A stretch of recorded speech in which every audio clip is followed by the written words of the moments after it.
Gente amada, gente querida, mais um vídeo para o nosso canal. Espero que você se encontre bem, que seja tudo certo aí com a sua vida.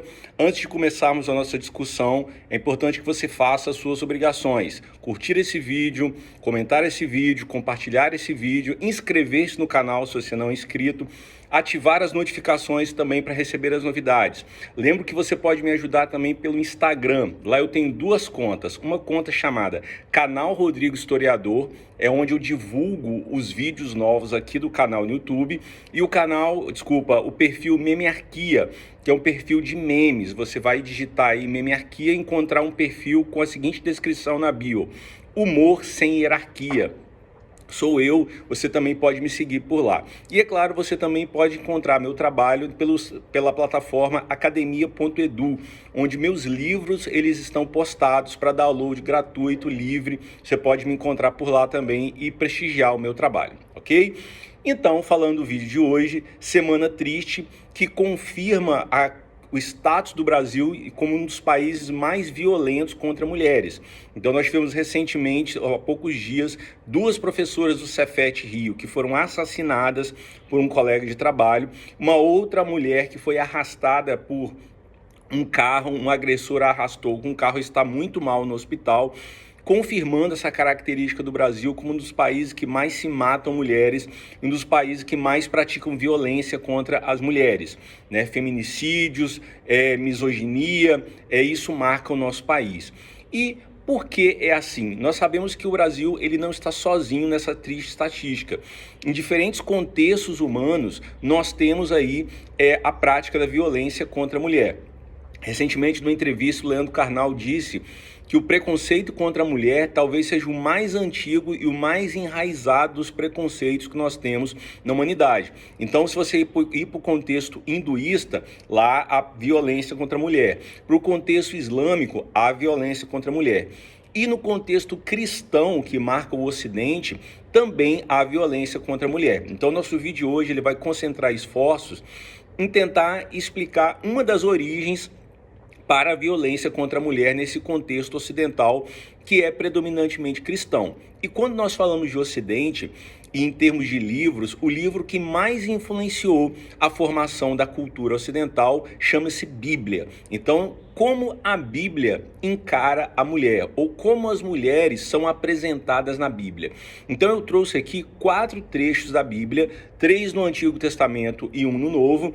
Trouxe mais o Antigo Testamento, porque o Antigo Testamento ele é maior do que o Novo Testamento, então trouxe mais trechos do Antigo Testamento, mostrando como a Bíblia encara as mulheres. Então, nós começaremos lá pelo livro de Gênesis, que é o primeiro livro da Bíblia, lembrando que eu estou usando a versão Almeida Revista e Atualizada, muito comum entre as religiões protestantes e as religiões evangélicas no Brasil.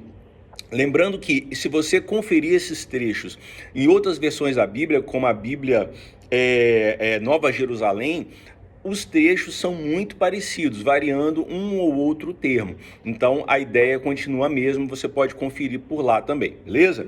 Então, eu lerei Gênesis capítulo 19, do versículo 4 ao versículo 8. Diz assim: mas, antes que se deitassem, os homens daquela cidade cercaram a casa, os homens de Sodoma, tanto os moços como os velhos, sim, todo o povo de todos os lados. E chamaram por Ló e lhe disseram: onde estão os homens que à noitinha entraram em sua casa? Traze-os fora a nós para que abusemos deles. Saiu-lhes então Ló à porta, fechou após si e lhes disse: rogo-vos, meus irmãos, que não façais mal. Atenção, tenho 2 filhas virgens e eu vô-las trarei. Tratai-as como vos parecer, porém nada façais a estes homens, porquanto se acham sob a proteção de meu teto. Então, qual é o contexto aí? Deus decide destruir, matar todos os habitantes da cidade de Sodoma e Gomorra. Esse é apenas um dos genocídios que Deus na Bíblia pratica. Só que morava em Sodoma um cara chamado Ló. E para Deus, Ló era um homem justo. Isso é dito em outro momento também. E para salvar Ló, Deus manda 2 anjos para resgatarem Ló de Sodoma. E esses 2 anjos entram na casa de Ló. E os homens de Sodoma resolvem violentar sexualmente esses homens. E Ló faz o quê? Olha, não tratem mal a esses homens, mas façam o que iam fazer com eles com as minhas 2 filhas virgens. E isso passa batido. Em nenhum momento da Bíblia aparece um profeta, ou os anjos, ou o próprio Deus repreendendo Ló por isso, e vida que segue. Então é uma forma exageradamente violenta para se tratar as mulheres, segundo esse trecho aí de Gênesis. Mulheres que são entregues a um estupro coletivo para que 2 anjos, que são apresentados como sexo masculino, não fossem tocados por aqueles homens. Continuando aí no Antigo Testamento, se nós formos para o livro de Êxodo, capítulo 20, versículo 17, diz assim: não cobiçarás a casa do teu próximo, não cobiçarás a mulher do teu próximo, nem o seu servo, nem a sua serva, nem o seu boi, nem o seu jumento, nem coisa alguma que pertence ao teu próximo. Então esse aí é um dos 10 mandamentos, que é uma das bases da cultura religiosa judaica e cristã. E o que é dito aí? Não cobice. E a mulher é colocada na mesma linha, no mesmo nível que bens ou outros animais, como jumento, como boi e como escravos. Os escravos também são colocados no nível de bens, né?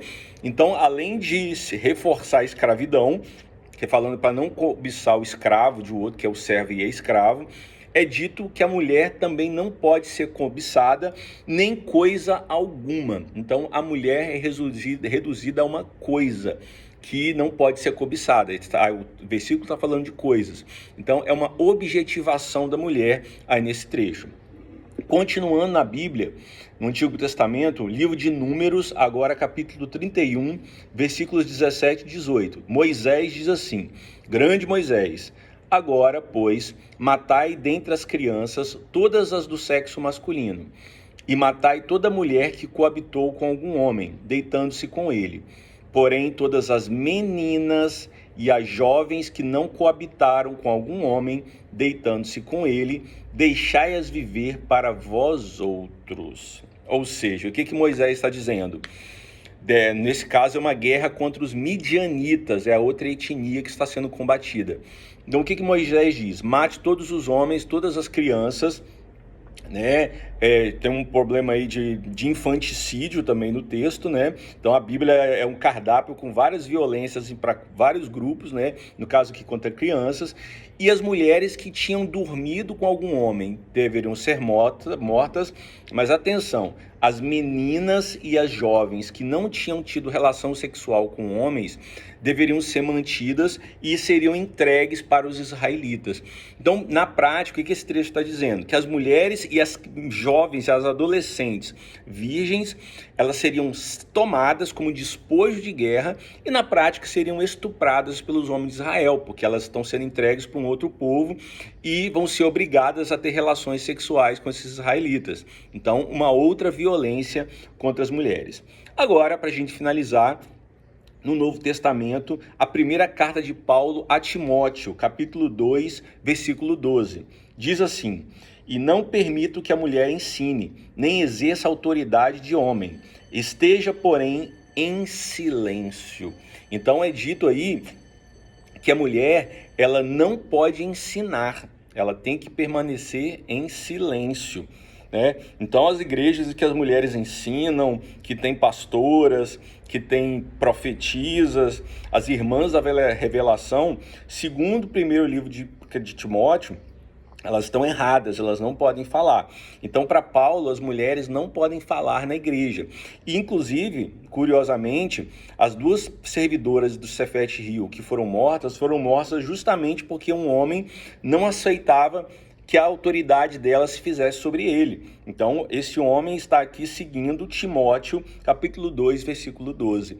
Então, eu costumo dizer que não há como você ser feminista ou antimachista e, ao mesmo tempo, seguir a Bíblia, porque a Bíblia é um cardápio de mandamentos, de situações, de contextos que levam à violência contra a mulher. Eu citei aqui apenas 4 textos, mas tem dezenas de outros que eu posso citar. Se vocês quiserem me perguntar nos comentários, eu coloco nos comentários, que mostra como a Bíblia ela reforça a violência contra a mulher. Então é um contexto milenar, uma herança milenar que até hoje chega a nós e que alimenta esse preconceito. Então eu sou muito crítico àquelas pessoas que dizem, vamos fazer uma leitura progressista da Bíblia, uma leitura feminista da Bíblia, uma leitura preta da Bíblia, de um livro que é profundamente preconceituoso, misógino, autoritário, violento. Eu tenho muita dificuldade de fazer essas leituras progressistas da Bíblia. Para mim, a Bíblia ela tem que ser lida como um documento histórico e só isso, né? Você tem fontes melhores de moral. Você pegar, por exemplo, a Declaração Universal dos Direitos do Homem e do Cidadão. É muito mais ética do que a Bíblia Sagrada. Então, podemos escolher aí outros termos para para guiar ou para nos ser como bússola moral. Na minha opinião, a Bíblia não serve. Tá bom? Então, essa é a nossa discussão de hoje. Espero que você tenha gostado. Fiquem bem e até um próximo encontro. Tchau, tchau.